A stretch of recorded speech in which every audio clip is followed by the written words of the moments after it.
il est mieux, commode, d'utiliser un tableau pour représenter tout ça.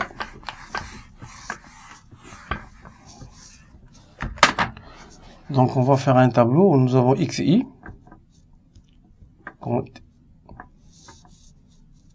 Probabilité de grand X égale à petit xi.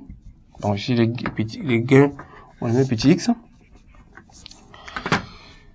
Petit xi. Les gains que nous avons par rapport à l'univers image, nous avons 0, 50, 100, 150.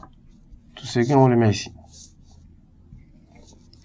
Ici, la somme de probabilités, on va le mettre ici. Donc, nous avons la première probabilité x égale à 0. On avait trouvé 91 sur 228.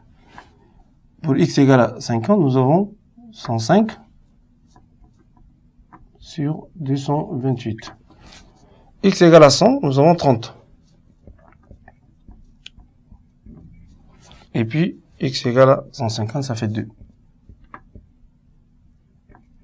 Ben, si on fait la somme, avec une fraction de même dénominateur, on additionne les numérateurs, donc on arrive simplement à 228 sur 228.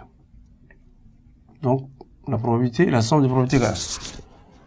Donc, ici, on va écrire la somme de PI égale 1. Ici, la loi des probabilités est vérifiée déjà.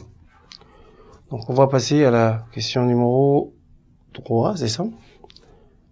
3, voilà. Rubrique deuxième, voilà. B, plutôt la question 2, volet 2, B. Donc, B, on demande de calculer l'expérience mathématique. L'expérience mathématique est une moyenne arithmétique. Donc, si vous voulez la formule qui permet de calculer l'expérience mathématique, ça fait, du grand X, ça fait la somme de X et Y, PI. Donc, il faut multiplier les gains par les probabilités correspondantes et faire la somme. Alors, dans notre cas, ça nous donne exactement 0 qui multiplie 91, plus 50 qui multiplie 105, plus 100 qui multiplie 30, plus 150 qui multiplie 2, le tout divisé par 228. Donc, le résultat nous donne exactement 37,5. Ou simplement, ça donne 77. Non, ça donne exactement 77, oui. Donc, si on divise par 2, ça fait 37,5. Cette fois-ci, 3. Là, le jeu consiste à faire quoi? On réalise la même expérience avec un tirage simultané de 3 boules, 5 fois de suite, en remettant chaque fois où l'on obtient exactement 2 boules noires. Déterminer la probabilité d'obtenir 3 fois exactement 2 boules noires. Ici, nous avons une variable aléatoire qui est associée à un schéma de Bernoulli. Donc, ça veut dire que nous avons une loi binomiale. Mais ici, la loi binomiale, c'est que Bernoulli ici, le succès là consiste à tirer 2 boules. Donc, on a 5 fois, mais le fait d'avoir exactement 3 fois, c'est ça? D'obtenir 3 fois exactement 2 boules noires. C'est ça qui doit constituer le succès. Donc, on va chercher la probabilité d'avoir, je pense ici,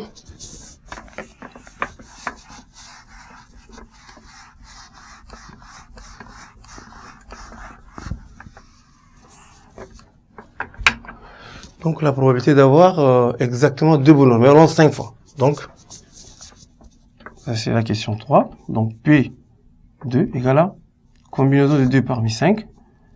La probabilité du succès à la puissance 2, enfin la probabilité de l'échec à la puissance 5 moins 2, ça fait 3. Donc ici, le succès consiste à tirer 3 boules noires. Et cette probabilité-là, nous avons le tirage de 3 boules noires. Exactement. C'est 2 boules, 3 boules, hein, c'est plutôt 3. Donc P3. 3. C'est également 3. Et là, c'est 2. OK. Donc, combinaison de 3 parmi 5. La probabilité de succès, ça nous donne 5 sur 38 à la puissance 3. Le tout sur 1 moins 5 sur 38 à la puissance 2. Donc, le calcul nous donne exactement 0,017. Voilà. Donc là, on a 5 fois pour avoir le succès 3 fois, alors cette probabilité correspond à 0,017. La question B, ça c'est la question A. B maintenant. B, c'est de calculer l'expérience mathématique et la variance. Ici, nous sommes en face d'une loi binomiale. Donc, l'expérience mathématique de Y égale à la probabilité, c'est-à-dire le nombre de fois on lance l'expérience, c'est-à-dire on réalise l'expérience, ça veut dire 5 fois, multiplié par la probabilité, ici, de 5 sur 38, c'est-à-dire le succès. Donc, ça nous donne 5 fois 5 sur 38. Donc, ça fait 25 sur 38. Expérience mathématique de Y. En fait, le modèle de calcul, lorsque nous avons une loi binomiale, c'est pas de la même façon qu'on calcule l'espérance mathématique. Lorsque le jeu est simple, on calcule l'espérance mathématique, ça donne simplement la somme de x et pi. Alors que ici, c'est la loi binomiale. Donc, il faut utiliser le paramètre m, le nombre de fois où on lance l'espérance réaliste, et utiliser la probabilité du succès pour calculer l'espérance mathématique. Maintenant, la variance, ça nous donne, c'est-à-dire le nombre de fois on réalise l'épreuve, fois la probabilité du succès, fois la probabilité de l'échec. Donc, ça fait 5 fois 5 sur 38 fois, ici nous avons 1 moins 5 sur 38. Donc, finalement, tout ceci nous donne 825 sur 1144. La variance est une caractéristique de dispersion. Voilà, l'exercice 2 déjà fini. Donc la prochaine séquence, ça va être les problèmes. Tu dis une fonction logarithme.